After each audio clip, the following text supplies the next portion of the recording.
So, as some of you know, and some of you might not know, in the month of September, I ran both a full marathon and my first ever ultra marathon.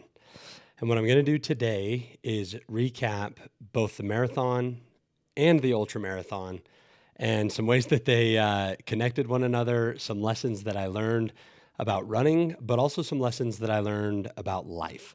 It was a pretty cool experience for me to, especially the ultra marathon was a pretty profound experience for me. And so I'm going to do my best to articulate some of the experiences that I learned, some of the lessons that I learned, and some of the ways that it felt. But in order to tell the whole story, I also need to talk about the marathon that I ran 3 weeks earlier. So on September 9th, I ran the Big Cottonwood Canyon Marathon in Salt Lake City, Utah. It was a really fun event. It's the third time that I've run that race. The first time I ever ran it, I finished in about 5 hours. And I had a lot of fun this year because I feel like I was super dedicated with my training. And I went into that race really feeling in the best shape of my entire life. And I purposely kind of left some in the tank, but I was running at a pretty good pace. And about 10 miles in, I started looking at my watch and checking my pace. And I realized that if I maintained that pace or picked it up a little bit, that I would have a chance of finishing the marathon in less than 4 hours, which is more than an hour faster than my first marathon and more than 40 minutes faster than my previous PR. But granted, I noticed this at about mile 10 or 11.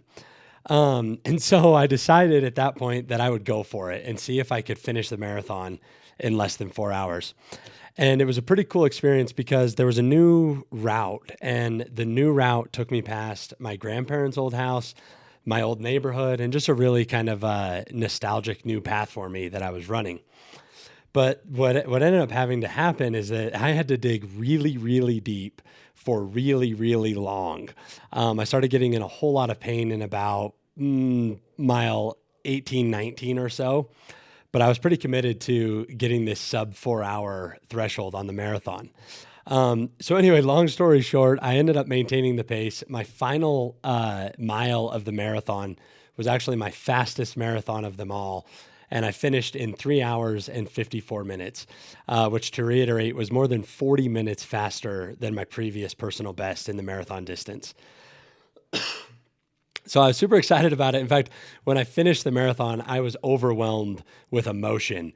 And I think that it was tied to how deep I had to dig for as long as I had to dig. 14, 15 miles of like really digging deep and feeling a bunch of pain. But man, I was proud. I was ecstatic to finish in less than 4 hours. Fair amount of pain, but did it, and I was thrilled, and started to kind of look ahead to the ultra marathon, which was 3 weeks later. And I'll get to some of that because in hindsight, I think if the ultra marathon was my ultimate goal, there are some things I would have done differently in the marathon. That being said, I've never been one to, do anything halfway. And so I'm super proud of the results I got in the marathon. I'm super excited about finishing a sub 4 hour marathon, which is a huge deal for me. It's also a testament to the idea that through hard work and dedication, we can accomplish just about any goal. I'm definitely not a physically gifted person by any means. I'm just dedicated and I stick to my training.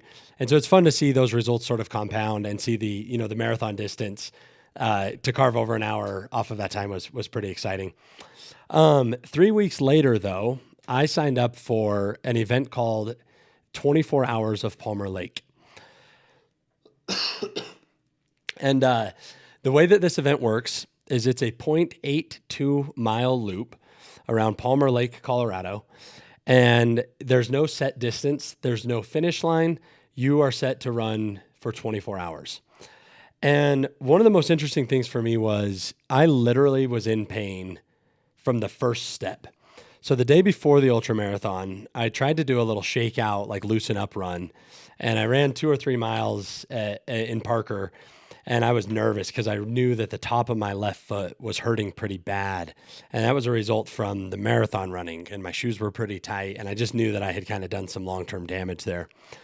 So the day of the ultra marathon, literally first step, I was in a significant amount of pain and started running, and I started cramping up and getting tight about 10 miles in, which for perspective is incredibly uncommon with as much as I've been running and the type of shape that I'm in at the moment. I had anticipated that I would go into the ultra marathon and get to the 50K mark, which is about 31 miles, before I started feeling significant pain. And that's because I was crushing marathons. I was in great marathon shape. In hindsight, I think I had overtrained. But the point is that from the very first step of the marathon, I was in a significant amount of pain. And 10 miles in, which is nothing, I was significantly tight. And really, my legs were just killing me the entire time. But I ended up running 65.61 miles in just about 16 hours before I finally called it good. And I'm really excited about it because I had never ran further than 26.2 miles. So to go from 26.2 to 65.6, I was pretty proud of that effort. Genuinely felt like my body quit before my mind did, which was an important thing for me. I wanted to make sure that I didn't quit, that my body did. But there were some takeaways from it that I think are important, and I'm just excited to share some of the profound experiences that I had attempting, my first ever ultra marathon. The first of which is that I really believe we all need to set massive goals. I would not have been able to run 65.6 miles had I not set the goal to run 100 miles. And I think that there's a powerful lesson there and a really cool takeaway in this idea that if you don't set huge goals, you'll never really know how far you can go, how much you can accomplish without those huge goals. So the biggest takeaway for me was to set massive goals, because the worst case scenario would be you set a huge goal, you end up not necessarily reaching that goal, but you did something remarkable anyway. Had I set my goal at 50 miles or 50 kilometers, I would have stopped at 50 miles or 50 kilometers. I even originally had a goal set for 100 kilometers. And when I hit my 100-kilometer mark, I was feeling great. I actually ran the 60-second mile, which was the 100-kilometer mark. I was FaceTiming my mom and having a lot of fun, and then continued on to 65.6 miles. But I don't believe I would have gotten that far had I not set that big of a goal. So that's the first takeaway from it. But the other thing that I thought was really powerful is it was the first time when I'm reflecting back on the ultra marathon, it was the first time in my life that I can recall that I was genuinely 100% present the entire time. And until you're 100% present in a situation, I don't think we realize how distracted and how attention draining our lives have become with technology and work and families. To be truly present, I have found, is remarkably rare. And it was a really cool experience for me because while I still had technology, I still had friends and family come in and support. I FaceTimed people. I made phone calls. I was definitely still connected, but I can truly say that I was 100% present the entirety of the experience. So even when somebody would FaceTime me to give me support, I was present in that conversation. I was present in the FaceTiming moment. And when I was running, I was present with the run. In fact, I think it was interesting that most of the time I never even had music on. I just ran, and I never really felt the need for music or distractions or anything. I was truly present. And I think that it's a really powerful experience to find situations in life that we can be truly present in and absorb all of the emotions that come with that. It let me reflect, it let me think, it let me not be distracted, and it made everything so crystal clear that I think we can accomplish that even without running ultra marathons. But I am hopeful to take that lesson of being truly present and carry it on past past the ultra marathon and into the rest of my life, because it was a really powerful experience. And I felt like something I want to take away to other components of my life is to be more present. The other interesting thing about it was very drastic swings in highs and lows, and this really wide spectrum of joy and sorrow and excitement and discouragement and highs and lows and pain. And I got to feel every single emotion in the spectrum of emotions, within a 17-hour time span. But my takeaway from that is that those wide variety of emotions, the highs, the lows, the joys, the sorrows, those are the things that make life rich. And those are the things that make life worth living. And you can't have the highs without the lows. You can't have the joy without the sorrow. And so it was really cool to work through the lows and find the next high that I never knew was there for me on a physical endeavor. Usually when I finish a marathon, I'm in a whole lot of pain, but I get to the finish line and I'm done. In ultras, I found you have to push through the lows, and there is another high that occurs, which was just profound. That, 62 miles into a race, I hit my stride again, and I was running and I was smiling and I was having fun. And I think that applies to life in really unique ways, that if we can just persevere through the lows, the highs will come again. And the highs will be all the more enjoyable because we made it through the lows. And allowing ourselves to feel the highs and the lows is important. I think that we have a tendency sometimes of trying to...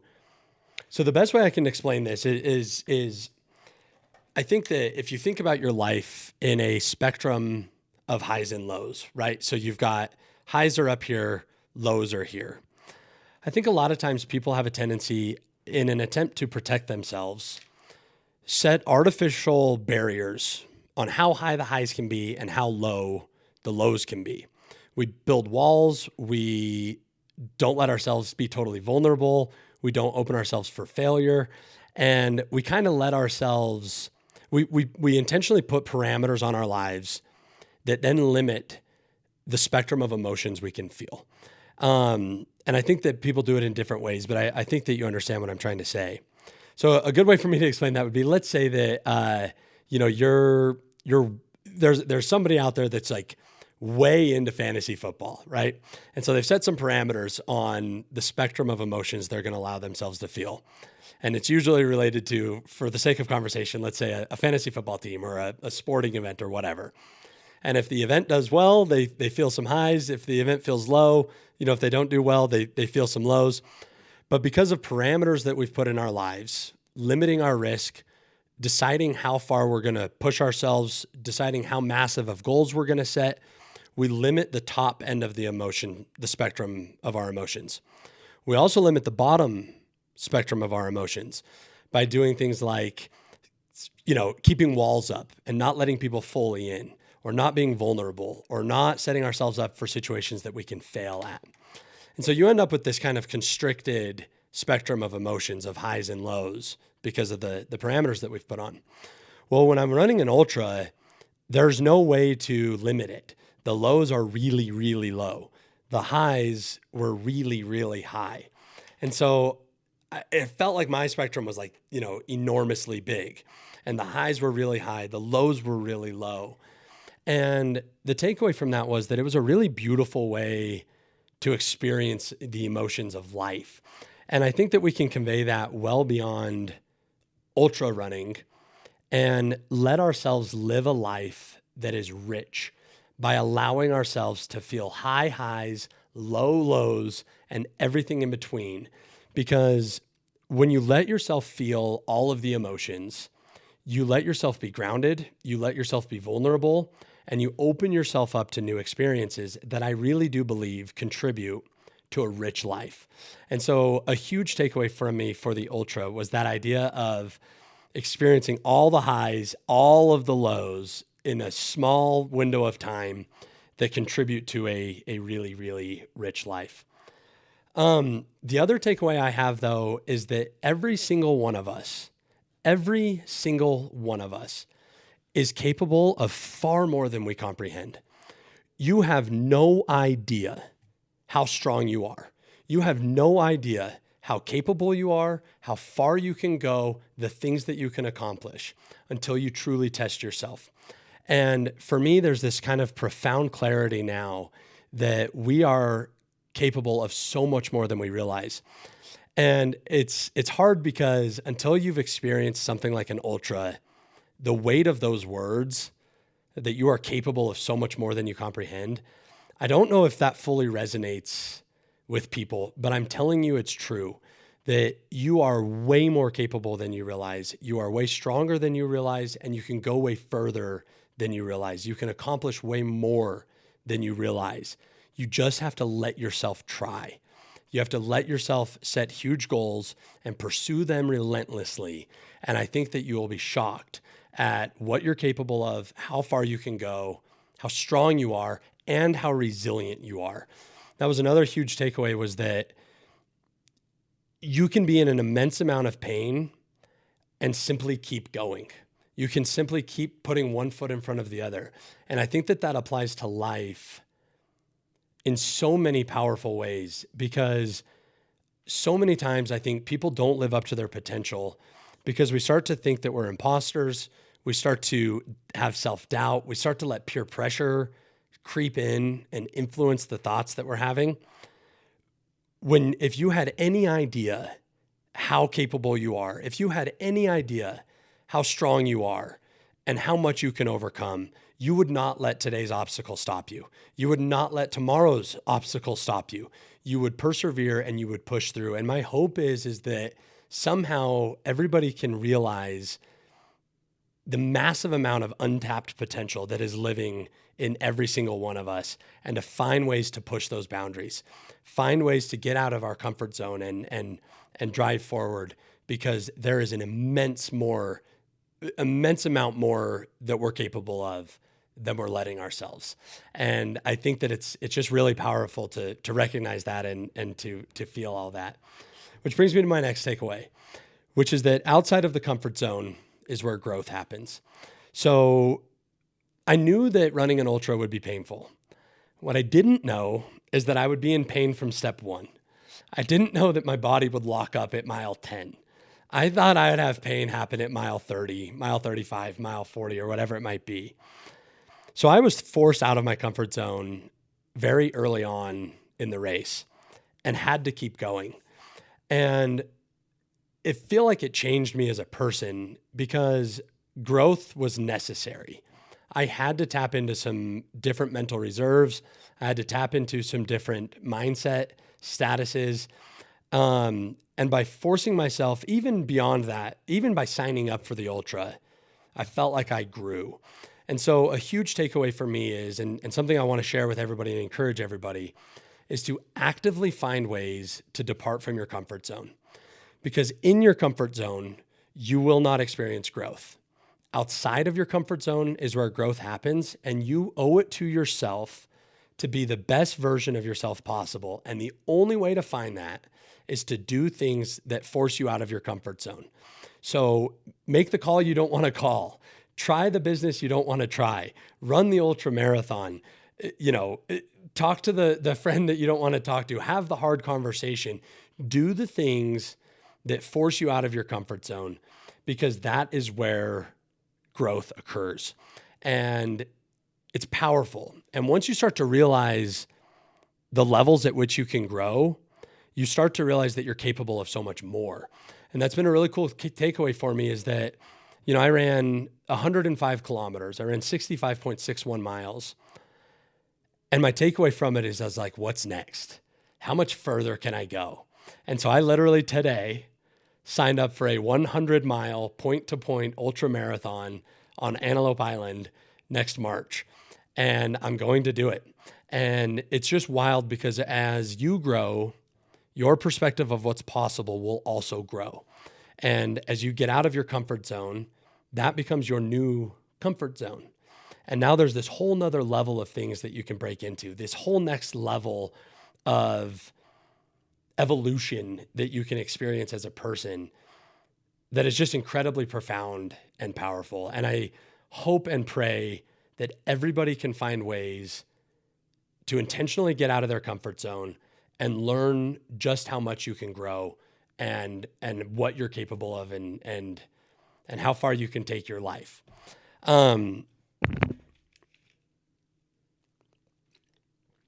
The other big profound kind of takeaway for me from my ultra is this belief that if you want to go fast, go alone. But if you want to go far, go together. And that anything massive is going to take help, is going to take a team. I think that I've had a tendency sometimes in my life to have a chip on my shoulder and, carry the weight of the world on my shoulders and think that I can go at it alone and stubbornly, sometimes even on principle, push through or get things done on my own. And through the course of my ultra, it became crystal clear how critical a team is and support. It was really neat because as you're running this loop, you got to build relationships with the other runners. You also got to run past your aid station every mile. And my wife was there supporting me the entire time and was such a powerful support system for me that I think related well beyond just ultra running. I mean, it was really powerful because we got to use this event to sort of show how strong our relationship is and how strong our bond is. But it made our marriage stronger. It literally made my connection with my wife stronger because I learned for the first time in my life, running felt like a team sport. And I think that idea of if you want to go fast, go alone, but if you want to go far, go together, can be applied to so many different facets of life. It applies to business. It applies to family.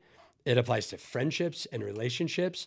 It also applies to, political endeavors and social movements or whatever it might be, that if we want to make real impact, if we want to go far, it is critical that we have a team of supportive people around us and that people buy in and go together. And I just think that, that idea of if you want to go fast, go alone, and if you want to go far, go together is just so powerful and applies to so many different ways of our life because we need each other and we need to support each other and we need to surround ourselves with people that lift us up, and we need to lift each other up. And if we can somehow find a way to create a powerful community, a real community, I believe we can make more impacts and more differences in the world than we realize. And I truly believe that if we want to go far, we need to go together and we need to all rally around each other and spread goodness and spread joy and spread positivity. Because it's amazing what we can do when we team up and when we join forces. So those are a few of the takeaways.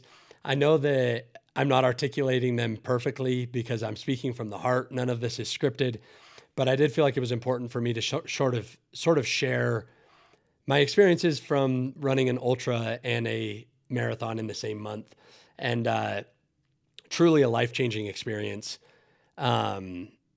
Something that I hope everybody gets to experience at some point, your own version of an ultra. So thank you for joining. Keep inspiring others by example. Keep doing good in the world. Remember that you are capable of far more than you comprehend. You are stronger than you realize. Your growth will happen outside of your comfort zone. And if you want to go fast, go alone. But if you want to go far, go together.